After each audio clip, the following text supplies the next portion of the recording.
सद्गुरुवे नमः। ओम नमो भगवते वासुदेवाय। अथ सप्तमो अध्याय।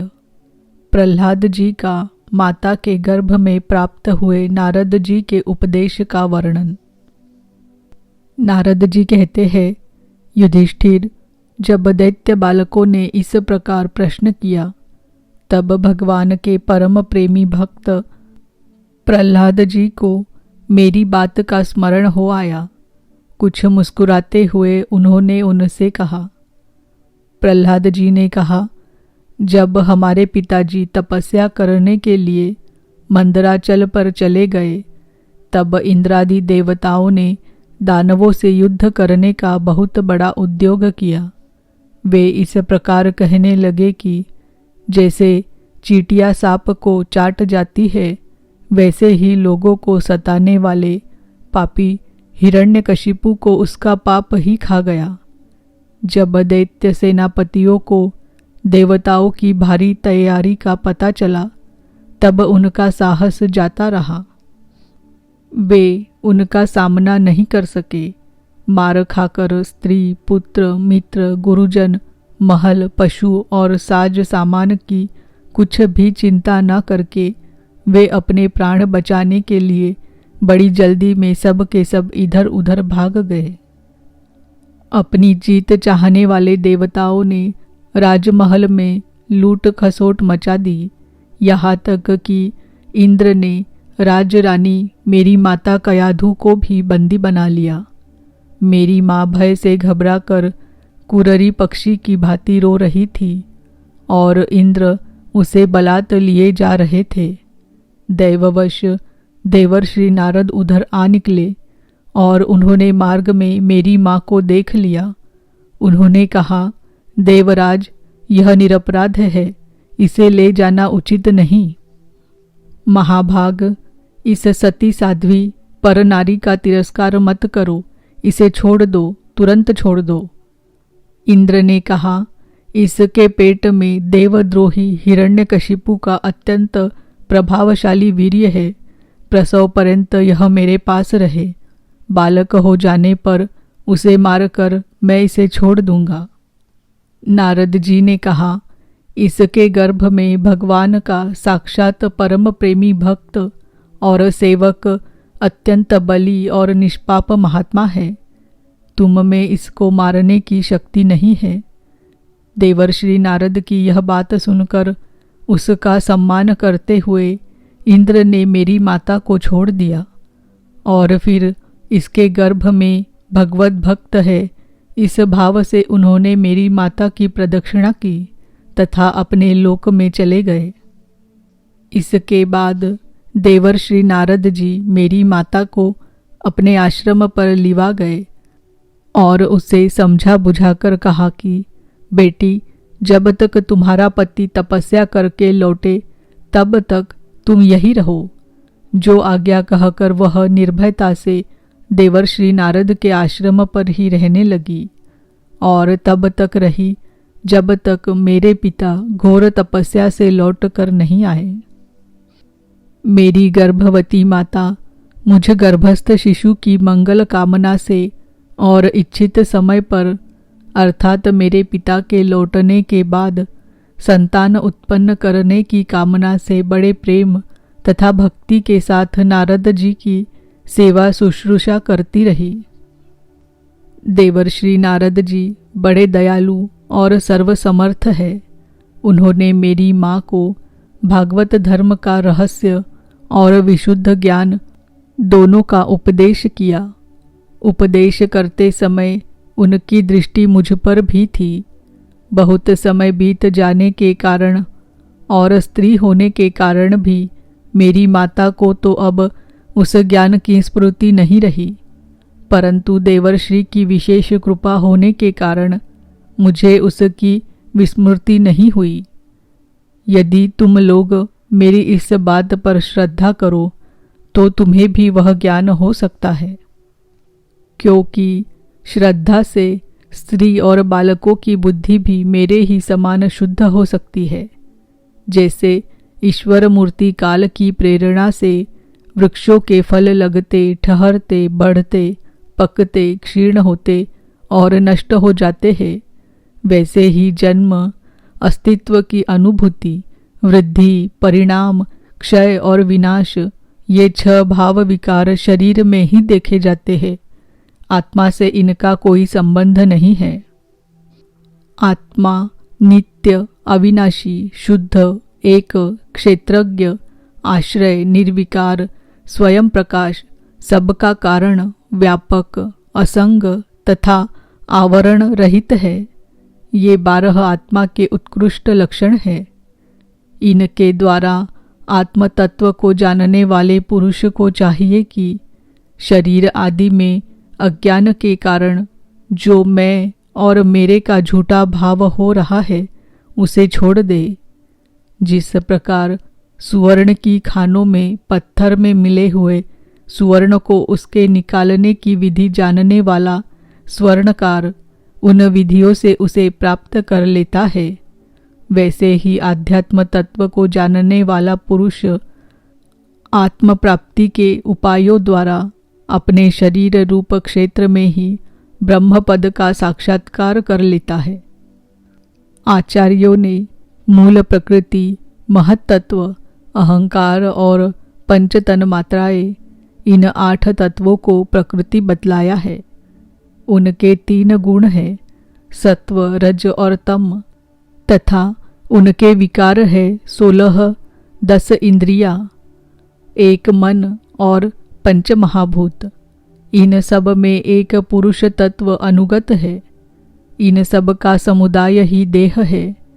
यह 2 प्रकार का है, स्थावर और जंगम। इसी में अंतकरण, इंद्रिय आदि अनात्म वस्तुओं का यह आत्मा नहीं है। इस प्रकार बाध करते हुए आत्मा को ढूंढना चाहिए। आत्मा सब में अनुगत है, परंतु है वह सबसे पृथक। इस प्रकार शुद्ध बुद्धि से धीरे धीरे संसार की उत्पत्ति, स्थिति और उसके प्रलय पर विचार करना चाहिए। उतावली नहीं करनी चाहिए। जागृत, स्वप्न और सुषुप्ति, ये तीनों बुद्धि की वृत्तियां हैं। इन वृत्तियों का जिसके द्वारा अनुभव होता है वही सबसे अतीत, सबका साक्षी परमात्मा है। जैसे गंध से उसके आश्रय वायु का ज्ञान होता है, वैसे ही बुद्धि की इन कर्मजन्य एवं बदलने वाली तीनों अवस्थाओं के द्वारा इनमें साक्षी रूप से अनुगत आत्मा को जाने। गुणों और कर्मों के कारण होने वाला जन्म मृत्यु का यह चक्र आत्मा को शरीर और प्रकृति से पृथक न करने के कारण ही है। यह अज्ञान मूलक एवं मिथ्या है, फिर भी स्वप्न के समान जीव को इसकी प्रतीति हो रही है। इसीलिए तुम लोगों को सबसे पहले इन गुणों के अनुसार होने वाले कर्मों का बीज ही नष्ट कर देना चाहिए। इससे बुद्धि वृत्तियों का प्रवाह निवृत्त हो जाता है। इसी को दूसरे शब्दों में योग या परमात्मा से मिलन कहते हैं। यो तो इन त्रिगुणात्मक कर्मों की जड़ उखाड़ फेंकने के लिए अथवा बुद्धि वृत्तियों का प्रवाह बंद कर देने के लिए सहस्त्रों साधन है, परंतु जिस उपाय से और जैसे सर्वशक्तिमान भगवान में स्वाभाविक निष्काम प्रेम हो जाए वही उपाय सर्वश्रेष्ठ है। यह बात स्वयं भगवान ने कही है। गुरु की प्रेम पूर्वक सेवा, अपने को जो कुछ मिले वह सब प्रेम से भगवान को समर्पित कर देना, भगवत प्रेमी महात्माओं का सत्संग, भगवान की आराधना, उनकी कथा वार्ता में श्रद्धा, उनके गुण और लीलाओं का कीर्तन, उनके चरण कमलों का ध्यान और उनके मंदिर मूर्ति आदि का दर्शन पूजन आदि साधनों से भगवान में स्वाभाविक प्रेम हो जाता है। सर्वशक्तिमान भगवान श्री हरि समस्त प्राणियों में विराजमान है। ऐसी भावना से यथाशक्ति सभी प्राणियों की इच्छा पूर्ण करे और हृदय से उनका सम्मान करे। काम, क्रोध, लोभ, मोह, मद और मत्सर, इन 6 शत्रुओं पर विजय प्राप्त करके जो लोग इस प्रकार भगवान की साधन भक्ति का अनुष्ठान करते हैं, उन्हें उस भक्ति के द्वारा भगवान श्री कृष्ण के चरणों में अनन्य प्रेम की प्राप्ति हो जाती है।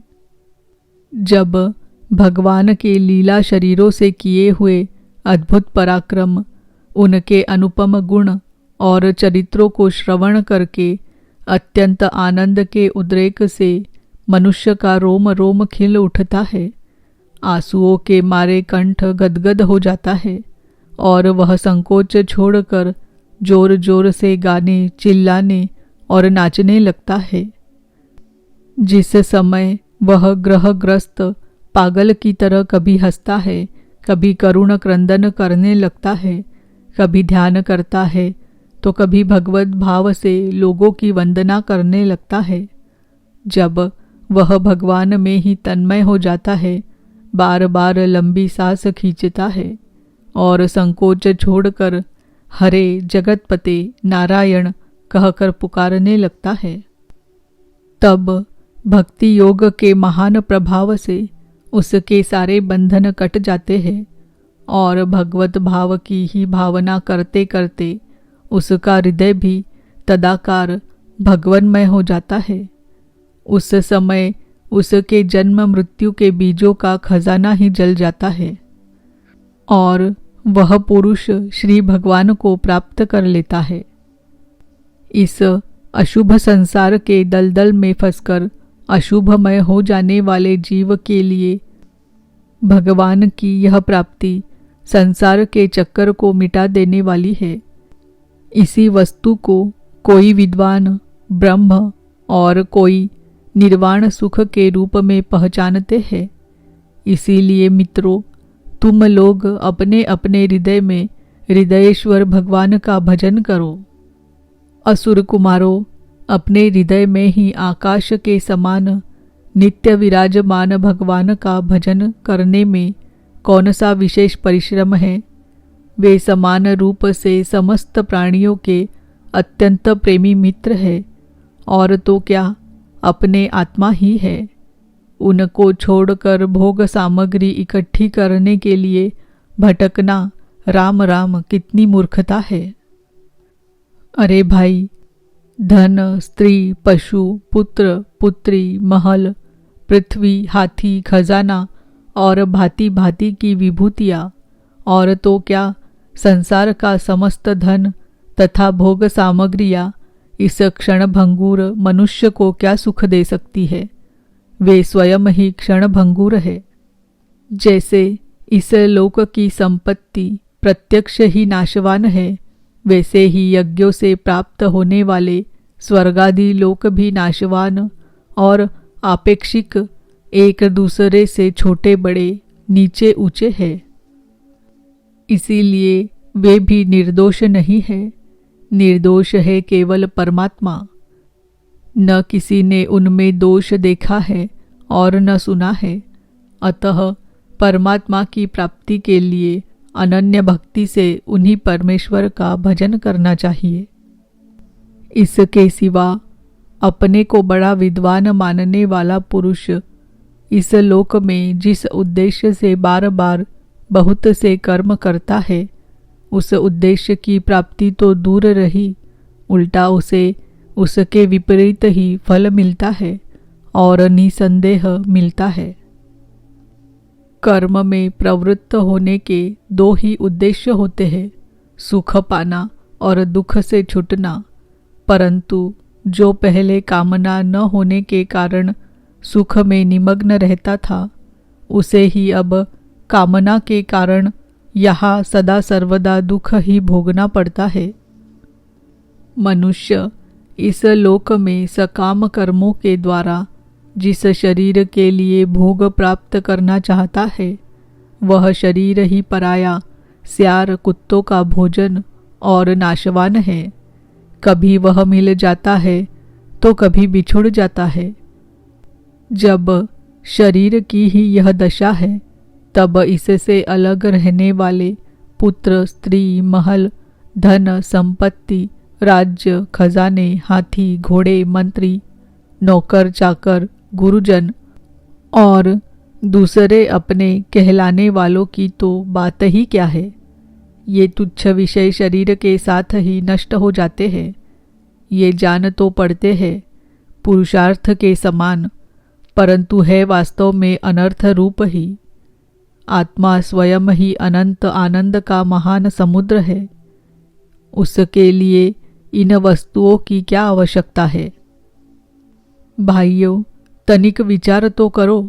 जो जीव गर्भाधान से लेकर मृत्यु पर्यंत सभी अवस्थाओं में अपने कर्मों के अधीन होकर क्लेश ही क्लेश भोगता है, उसका इस संसार में स्वार्थ ही क्या है। यह जीव सूक्ष्म शरीर को ही अपना आत्मा मानकर उसके द्वारा अनेकों प्रकार के कर्म करता है और कर्मों के कारण ही फिर शरीर ग्रहण करता है। इस प्रकार कर्म से शरीर और शरीर से कर्म की परंपरा चल पड़ती है और ऐसा होता है अविवेक के कारण। इसीलिए निष्काम भाव से निष्क्रिय आत्मस्वरूप भगवान श्री हरि का भजन करना चाहिए। अर्थ, धर्म और काम सब उन्हीं के आश्रित है, बिना उनकी इच्छा के नहीं मिल सकते। भगवान श्री हरि समस्त प्राणियों के ईश्वर, आत्मा और परम प्रियतम है। वे अपने ही बनाए हुए पंचभूत और सूक्ष्मभूत आदि के द्वारा निर्मित शरीरों में जीव के नाम से कहे जाते हैं। देवता, दैत्य, मनुष्य, यक्ष अथवा गंधर्व कोई भी क्यों न हो, जो भगवान के चरण कमलों का सेवन करता है वह हमारे ही समान कल्याण का भाजन होता है। दैत्य बालकों, भगवान को प्रसन्न करने के लिए ब्राह्मण, देवता या ऋषि होना, सदाचार और विविध ज्ञानों से संपन्न होना तथा दान, तप, यज्ञ, शारीरिक और मानसिक शौच और बड़े बड़े व्रतों का अनुष्ठान पर्याप्त नहीं है। भगवान केवल निष्काम प्रेम भक्ति से ही प्रसन्न होते हैं और सब तो विडंबना मात्र है। इसीलिए दानव बंधुओं, समस्त प्राणियों को अपने समान ही समझकर सर्वत्र विराजमान सर्वात्मा, सर्वशक्तिमान भगवान की भक्ति करो। भगवान की भक्ति के प्रभाव से दैत्य, यक्ष, राक्षस, स्त्रियां, क्षुद्र, गोपालक, अहीर, पक्षी, मृग और बहुत से पापी जीव भी भगवत भाव को प्राप्त हो गए हैं। इस संसार में या मनुष्य शरीर में जीव का सबसे बड़ा स्वार्थ अर्थात एकमात्र परमार्थ इतना ही है कि वह भगवान श्री कृष्ण की अनन्य भक्ति प्राप्त करे। उस भक्ति का स्वरूप है सर्वदा सर्वत्र सब वस्तुओं में भगवान का दर्शन। इति श्रीमद्भागवते महापुराणे पारमहंस्याम संहितायां सप्तमस्कन्धे प्रह्लादानुचरिते दैत्यपुत्रानुशासनं नाम सप्तमो अध्याय। ओम नमो भगवते वासुदेवाय।